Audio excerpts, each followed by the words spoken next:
অন্টারিওতে চলতি সেশনে স্কুল চালু হবে না বলে ঘোষণা দিয়েছেন প্রিমিয়ার ডাগ ফোর্ড। এ সময় তার পাশে ছিলেন প্রদেশটির শিক্ষামন্ত্রী স্টিফেন লেসি এবং স্বাস্থ্যমন্ত্রী ক্রিস্টিন এলিয়ট।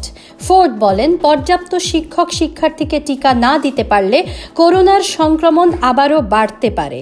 অন্টারিওতে গেল 19 এপ্রিল থেকে অনলাইন ক্লাস করছে শিক্ষার্থীরা। আবাসিক স্কুলে 215 শিশুর মৃতদেহ উদ্ধারের ঘটনার গভীর তদন্তের আহ্বান জানিয়েছে জাতিসংঘ। এছাড়া মরদেহগুলির ফরেনসিক পরীক্ষা করে পরিচয় শনাক্তে যথাযথ ব্যবস্থা গ্রহণ এবং কানাডার আর কোথাও এমন গণকবরের অস্তিত্ব আছে কিনা তা অনুসন্ধানের আহ্বান জানিয়েছে জাতিসংঘ।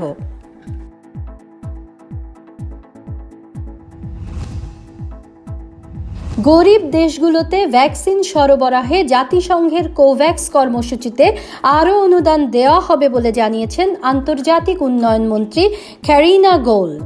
তবে কী পরিমাণ অনুদান দেওয়া হবে তা এখনও নির্ধারণ করা হয়নি। এদিকে কোভ্যাক্সের পরবর্তী চালান নিশ্চিত করতে ধনী দেশগুলোর কাছ থেকে $2 বিলিয়ন সাহায্য চাওয়া হয়েছে।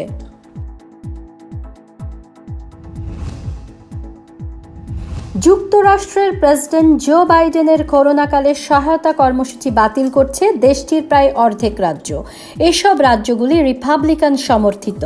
বাইডেনের ওই কর্মসূচিতে সপ্তাহে $300 অতিরিক্ত ভাতা পেত বেকার জনগোষ্ঠী।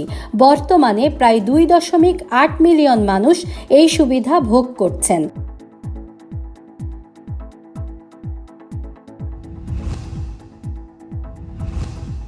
সম্প্রতি শেষ হওয়া ফিলিস্তিন ইসরায়েল যুদ্ধের পর ইসরায়েলের অহংকার, ক্ষেপণাস্ত্র প্রতিরক্ষা ব্যবস্থা, আয়রন ডোমের সক্ষমতা নিয়ে উদ্বিগ্ন হয়ে পড়েছেন দেশটির সামরিক কর্মকর্তারা।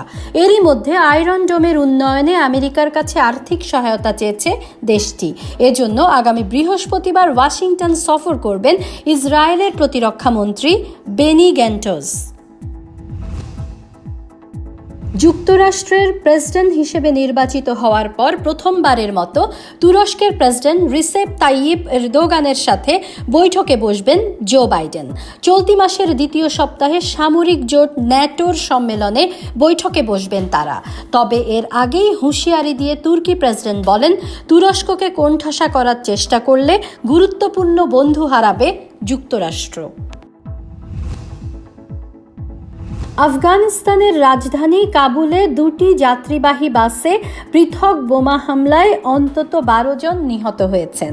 ইসলামিক স্টেটের মতো জঙ্গি গোষ্ঠীগুলো এই হামলা চালিয়েছে বলে দেশটির কর্মকর্তারা জানিয়েছেন। সাম্প্রতিক সময়ে নিরাপত্তা বাহিনীর সদস্য, বিচারক, সরকারি কর্মকর্তা, সুশীল সমাজের সদস্য ও সাংবাদিকদের হামলা করা হচ্ছে। ওমান উপসাগরে খার্গ নামে ইরানের বড় একটি জাহাজে আগুন লেগে ডুবে গেছে। জাহাজটি প্রশিক্ষণের কাজে ব্যবহৃত হতো। আগুন লাগার কারণ এখনও অস্পষ্ট বলে জানিয়েছে তেহরান। তবে একজন সেনা কর্মকর্তা জানান, ইঞ্জিন কক্ষ থেকে আগুনের সূত্রপাত হয়। এরপর জাহাজটির একটি অংশ গলে সাগরে পড়ে যায়।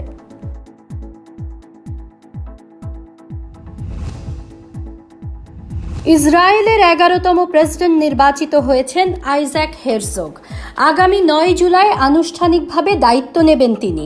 ভোটের লড়াইয়ে সাবেক প্রধান শিক্ষিকা মিরিয়াম পেরেজকে হারিয়েছেন হেরজোগ। ফলে ইসরায়েলের ইতিহাসে সবচেয়ে দীর্ঘ সময় প্রধানমন্ত্রীর ক্ষমতায় থাকা নেতানিয়াহুর ভবিষ্যৎ অনিশ্চয়তার মুখে পড়েছে। করোনাকালে ব্রাজিলে কোপা আমেরিকা টুর্নামেন্টের আয়োজনের অনুমতি দেয়ায় সমালোচনার ঝড় বইছে। যদিও আয়োজনের পক্ষে সাফাই গেয়েছেন ব্রাজিলের প্রেসিডেন্ট জাইর বোলসোনারো। বলেন, কোপা আমেরিকা টুর্নামেন্টের ফলে কোনো স্বাস্থ্য ঝুঁকি থাকবে না। তবে আয়োজন বন্ধে ভূমিকা রাখতে তারকা ফুটবলার নেইমারের সহযোগিতা চেয়েছেন দেশটির কয়েকজন আইন প্রণেতা।